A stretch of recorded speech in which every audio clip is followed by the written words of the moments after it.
हम सोने के गहने नहीं खरीदेंगे, सोना नहीं खरीदेंगे। विदेशी मुद्रा बचाने के लिए हमारी देशभक्ति हमें चुनौती दे रही है और हमें इस चुनौती को स्वीकार करते हुए विदेशी मुद्रा को बचाना होगा।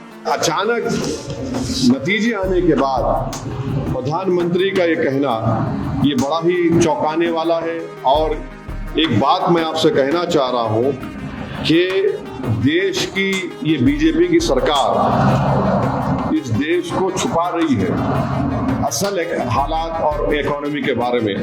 आप देखिए कि हम 104 ton gold Bank of England से और बैंक ऑफ इंटरनेशनल सेटलमेंट से सेकेंड हाफ ऑफ 2025 में हमने उनसे ट्रांसफर किया है।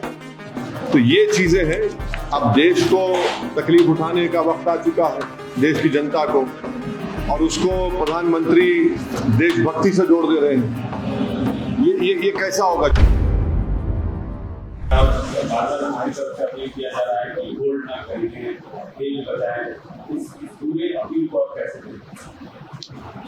देखिए, प्रधानमंत्री ने जो हैदराबाद का बड़ा फेमस भाषण के तौर पर हम बोलेंगे उसको, हैदराबाद का भाषण में जो बात कही है वो इस चुनाव जो प्रदेशों में चुनाव हुए उसके 6 दिन के बाद प्रधानमंत्री ने अपने हैदराबाद के भाषण में ये कह दिया सब बातों को। अब सवाल ये पैदा होता है कि आप प्रधानमंत्री देश को बता रहे हैं कि चुनाव चल रहा था तो मैं आपसे वोट मांग रहा था, और वोट मांगते वक्त मैं आपके नहीं कह सका कि चुनाव के बाद हम पेट्रोल, डीजल और एविएशन फ्यूल पर उसकी कीमत बढ़ाने वाले हैं। तो प्रधानमंत्री ने अब ये कह रहे हैं कि ये देशभक्ति की बात कर रहे हैं कि देशभक्त वो है जो इन सब चीजों को बर्दाश्त करे। तो मैं उसको ये कहता हूं कि ये भारत की जनता के लिए एक इनवॉइस आने वाला है अभी, और वो इनवॉइस ये रहेगा कि पेट्रोल, डीजल और एविएशन फ्यूल पे बढ़त होगी, बहुत उसकी कीमत बढ़ेगी। मेरा सवाल बीजेपी से ये है कि जब चुनाव चल रहे थे तो आपको ये सब नहीं दिख रहा था, और फिर पेट्रोलियम मिनिस्टर ने खुद पब्लिकली ये कह दिया कि नुकसान हो रहे हैं। तो भैया, चुनाव तो जब चल रहा था आप नहीं बोले। दूसरी बात यह है कि प्रधानमंत्री के हैदराबाद के भाषण के बाद 5.5 ट्रिलियन इंडियन मार्केट से वाइप आउट हो गया है, और सबसे ज्यादा इसकी तकलीफ हुई है SBI को, टाइटन को, ABB इंडिया, इंडिगो को। क्यों? क्योंकि अब आप देखेंगे आने वाले दिनों में ये ऑयल पर कीमतें बढ़ेंगी। दूसरा ये है कि जब आप इतना बर्दाश्त किए, आप क्यों नहीं बर्दाश्त करते? अब तो वेस्ट एशिया में जंग तो खत्म होने वाली है, बिल्कुल सीज के करीब हो चुकी है। आप प्रधानमंत्री को क्यों ख्याल आ रहा है ये? तीसरी बात यह है कि अगर पेट्रोल, डीजल पर कीमतें बढ़ेगी तो इससे गरीब, खासतौर से गरीब आदमी पर बहुत बड़ा बोझ पड़ने वाला है। ट्रांसपोर्टेशन कॉस्ट बढ़ जाएंगे और इससे इन्फ्लेशन बढ़ेगा। तीसरी बात यह है कि अभी जब ये बात कर रहे हैं प्रधानमंत्री हमारे रिजर्व्स के बारे में, अब आप देख लीजिए कि हमारे जो फॉरेन इन्वेस्टर्स हैं, हमारे विश्वगुरु हम बोलते हैं अपने आप, फॉरेन इन्वेस्टर्स ने मार्च 2026 में 1 लाख करोड़ यानी $11 बिलियन को इंडियन मार्केट से लेकर चले गए।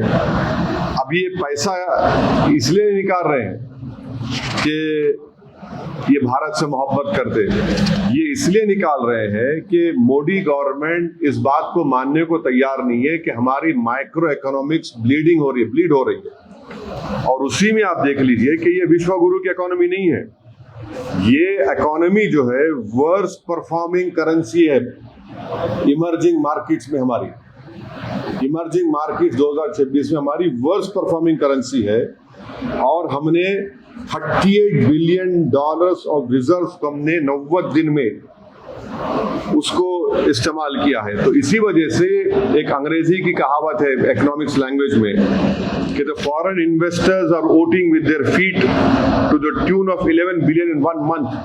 माने ये लोग जो है 1 लाख करोड़, उसको आप कन्वर्ट करेंगे रुपीस से डॉलर में तो 11 बिलियन उन्होंने ये किया। ये ईरान वॉर ने नहीं किया, ये ईरान अमेरिका की वॉर ने इसको एक्सपोज कर दिया है। अब इसका एक और वजह यह है क्योंकि हमने ट्रम्प को ये कह दिया है कि हम $500 बिलियन का जो भी है उनसे सामान खरीदेंगे। अब हो क्या रहा है कि आज 90 कितना हो गया, 95 रुपीस के खरीद 95 के ऊपर हो गया है। तो अब जब हमने ट्रेड डील साइन किया यूएस से, हमारे यूएस से एक्सपोर्ट्स है 2025 में 39 बिलियन। अब क्योंकि अब 261 बिलियन नेक्स्ट 5 इयर्स में करना है, बादशाह सलामत को हमने जो ट्रम्प आजकल अपने आप को शाहजहां जहांगीर बने हुए हैं, तो ये 239 बिलियन का गैप इस डील में है। तो इसीलिए अब हमको ट्रम्प को खुश करने के लिए खरीदना है। तो मोदी गवर्नमेंट की परेशानी हो गई है कि जितना डॉलर हम परचेस करेंगे, इंडियन रिजर्व हमारे उसमें कम होंगे। एनर्जी क्रंच है, तो एनर्जी क्रंच को ओवरकम के लिए ट्रम्प बोल रहा है कि मुझसे खरीदो आप, क्योंकि आपने ये ट्रेड एग्रीमेंट कर लिया है। तो ये बोलना चाह रहा हूं आपको कि प्रधानमंत्री कह रहे हैं कि सोना मत खरीदो, बाहर मत जाइए, एडिबल ऑयल कम करिए, फॉरेन गुड्स कम करिए। क्यों कह रहे हैं सब? ताकि उनके पास डॉलर बचे, ताकि वो ट्रम्प को ह्यूस्टन में दे सके।